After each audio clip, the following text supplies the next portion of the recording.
All right, we're going to be doing 12.4 geometric sequences. And I'm not going to re-go over a lot of this because we really did it in class.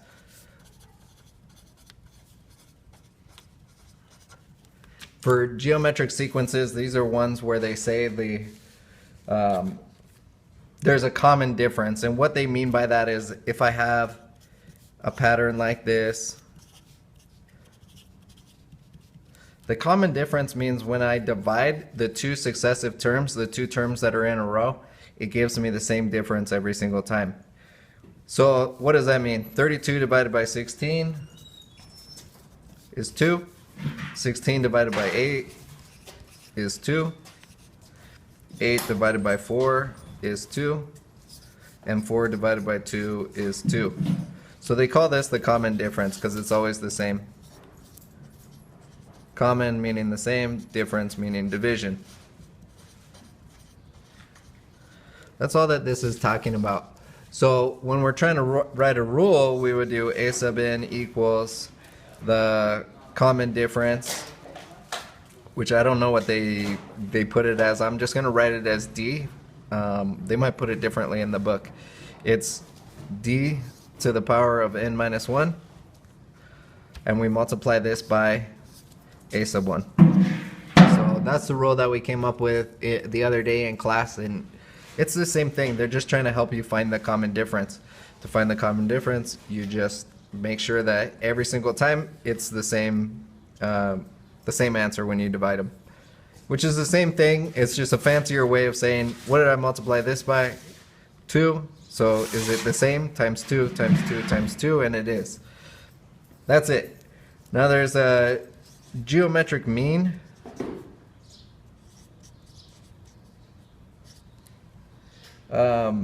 Geometric mean is when I have two numbers that are not in order and I want to find the middle that's in between those two numbers.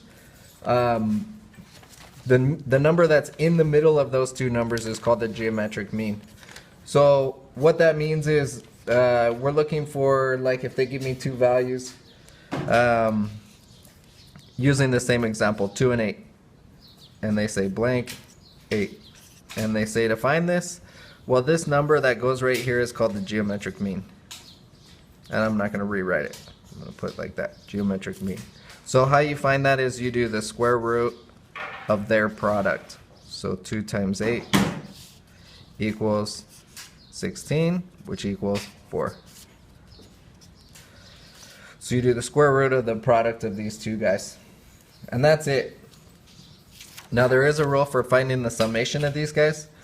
The summation is going to be your a sub 1, meaning your starting value, times 1 minus your difference to the n over 1 minus your difference.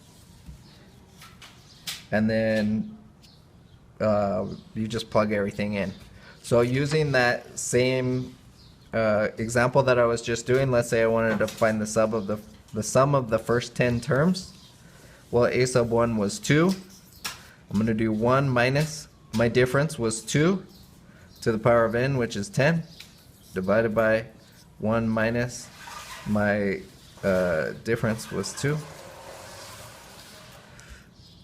which is going to give me 2 times 2 to the power of 10 is going to be 2, 4, 8, 16, 32, 64,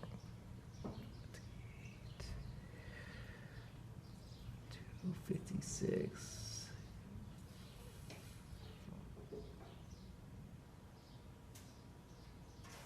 $1,024.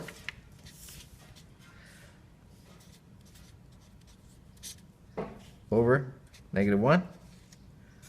Simplify. 2 times -1023 over -1, which these negatives are going to cancel each other out. So my answer is going to be the sum of the first 10 terms equals 2046. And that's it.